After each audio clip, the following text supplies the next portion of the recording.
All right, this is perfect. Coach Elaine has decided not to join us, so we'll just go with the players. No, kidding. He'll be here, I'm sure. I'm okay with that. Good timing. Well, Coach, we'll start with you, and then we'll take questions for the players and your thoughts. I'm just so proud of our guys. You know, the way they prepared for the tournament here and the way they came out, started the game, faced a little bit of adversity there in the middle of the second period, but regrouped and kind of just stuck with the plan and line after line, deep pair after deep pair. I thought we would just come after Lowell, and eventually Andrew was able to get the game winner there in overtime. And make no mistake about it, Lowell is a great and worthy opponent, and that's what makes the win so special for us. You guys hear okay? Okay, perfect. Questions for the players? Okay, in the back. Jeff Cox, SB Nation. Guys, can you talk about what you did to take UMass Lowell out of their transition game all season, especially in the playoffs? They had really done a good job of transitioning, and it seemed like tonight you almost turned the tables on what they were doing to teams like Wisconsin. Who would you like to answer that, Jeff? Andrew or any of the players. Andrew, okay. Well, I think we did a good job of forechecking and pressuring their D.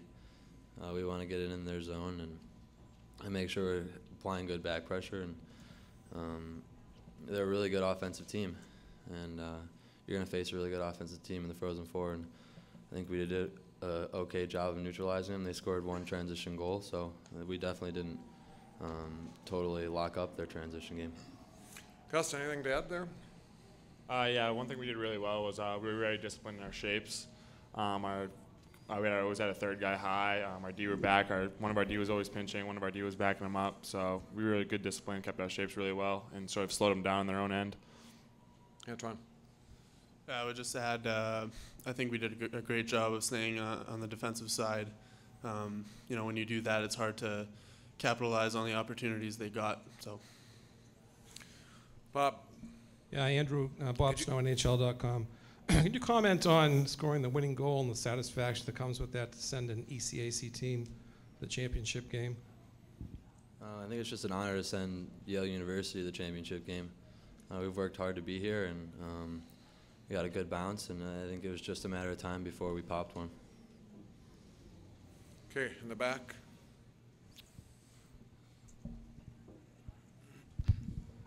Andrew, I have to ask how you came to be in possession of Yari Curry's helmet. What can you tell us about your headgear? This is a team award that we get and hand out after every win, and I was honored enough to receive the award tonight.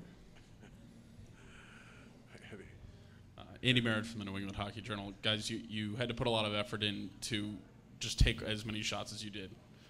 Third period especially, you took a whole lot, and you came up empty-handed, had to go to overtime. Was there ever any concern that, geez, we gave these guys our best shot and they're still sticking around? Does that ever enter into your head that these guys just aren't going away yet? For any one of you? I'd say, no. I guess we proved that in the overtime period. It was our game plan going in to just take shots and get to rebounds, shoot through traffic, and I think we did that all game, and it ended up paying off for us. Good. Joe. Joe Galadashevsky, ESPN.com for Gus. Lowell's players and coaches admitted a little bit that even after they got the 2 goals in the second period, it didn't change momentum.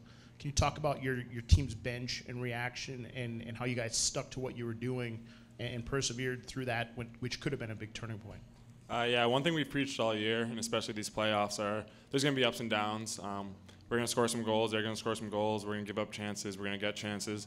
And I just saw in the regional happen against Minnesota, so we've been in that position before, and we just stuck to our game, pucks, bodies to the net, kept our discipline, kept our shapes, and we were able to wear them down and get going in the third and the overtime.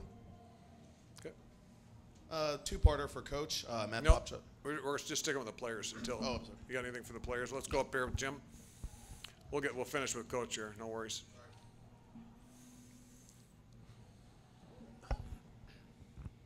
Jim Conley, U.S. College Hockey Online. Andrew, can you talk about what happened on the game-winning goal? You guys had a lot of shots, but you hadn't had the odd man rushes. What got you behind their defense?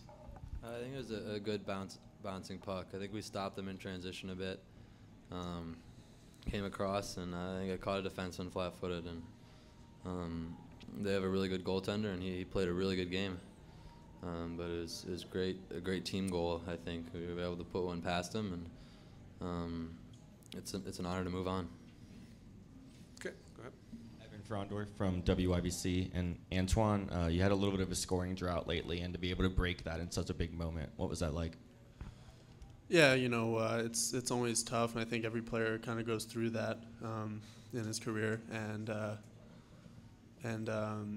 I mean, I've been aware of that, but I just kind of keep working in practice and keep working in games, and it finally played off. But so.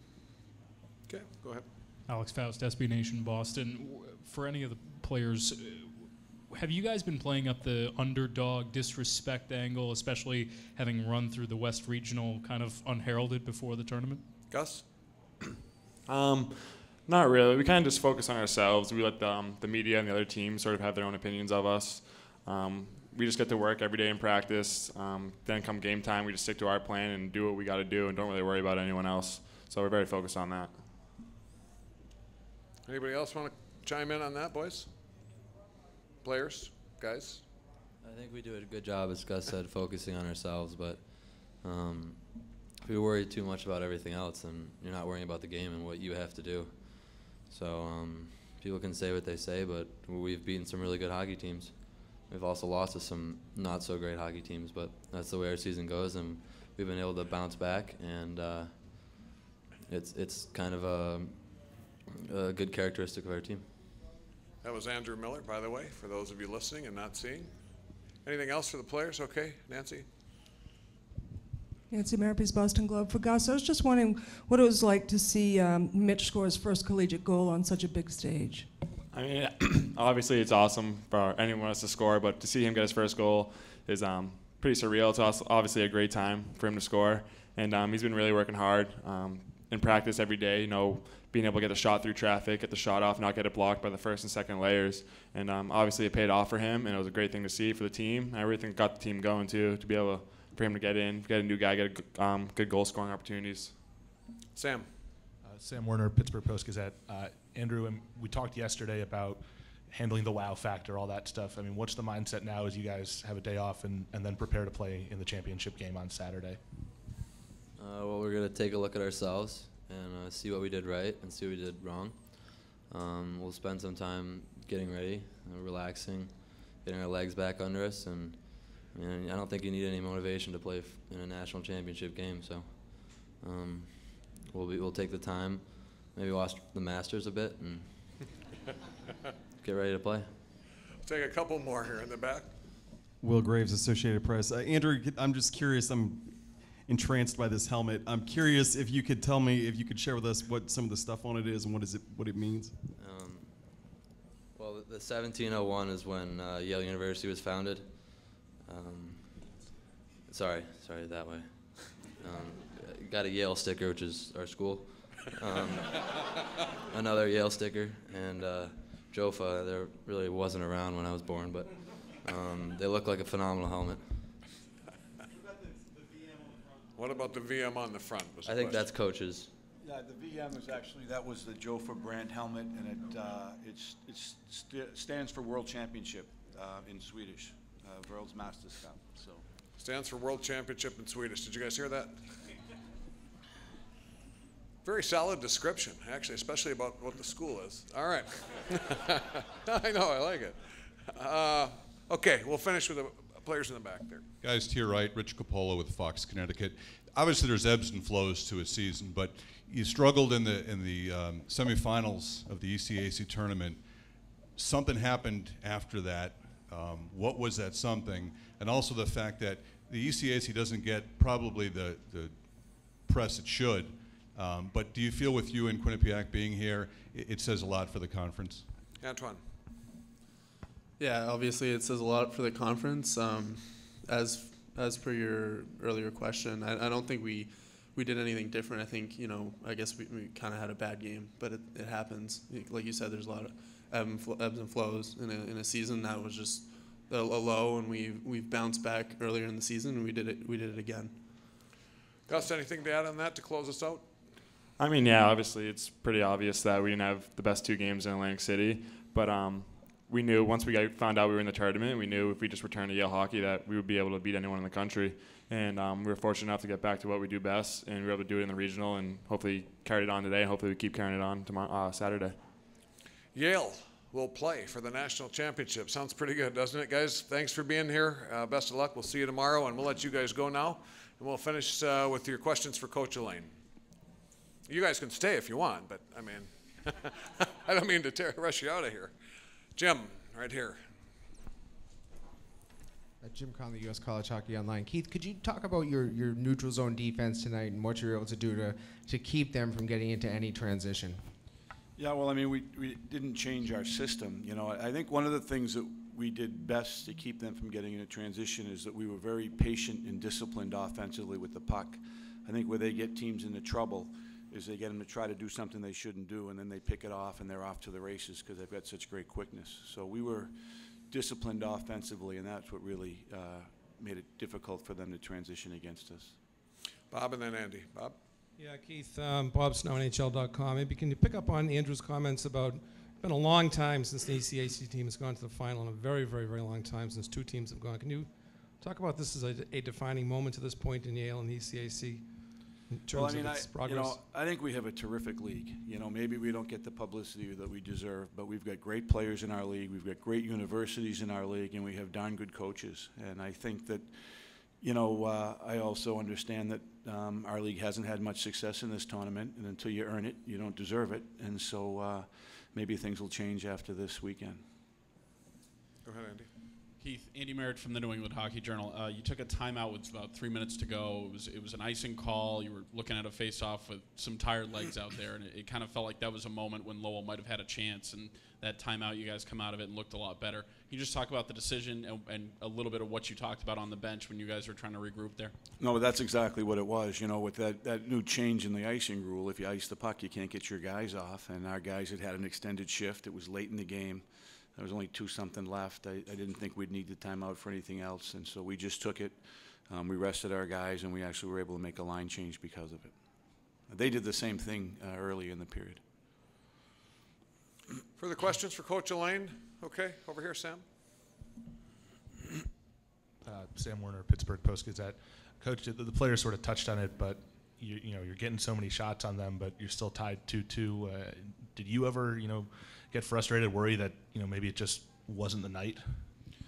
Well, I've been involved in enough hockey games in my life where I've seen and been with teams that outplay other teams and for one reason or another don't get the bounce. But, you know, I also believe that that was the right approach for us, and that if we stuck with the plan, the odds would favor our team breaking through, and that's what happened. But until you get the goal, you're always wondering when it's going to come, for sure.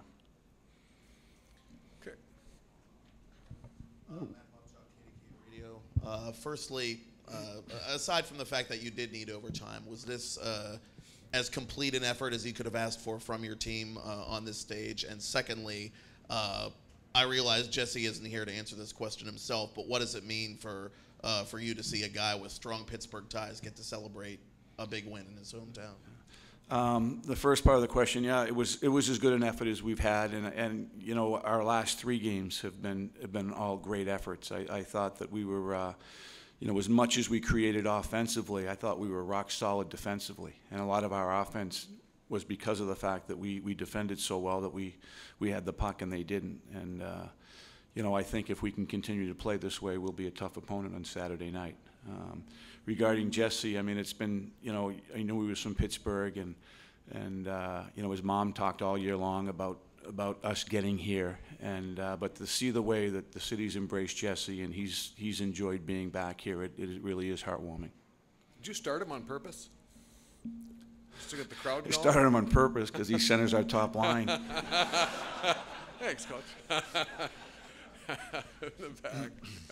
Coach, Will Graves, Associated Press. Is it sort of fitting that and Andrew talked about it being a team goal, getting that last one, but I mean, is it sort of fitting that he was, the importance he's had to this program during his career, to be the guy that sort of comes through in that moment? Is it sort of like a circle of life kind of thing? Yeah, I mean, to me, I mean, up until right now, before we play Saturday night, that's probably the biggest goal in the history of Yale hockey. And Andrew has been a great player for us all 4 years, but he's made a remarkable transformation into a leadership role this year, you know, with assuming the captaincy and the way that he's done it by including the entire senior class. And, you know, he does just a great job with our group, not just on the ice, but you know, he monitors them off the ice. He makes sure that they're going to class and they're doing the right thing all the time and that they prepare to play.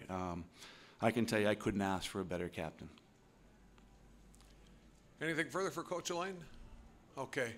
Coach, congratulations. Thanks very much.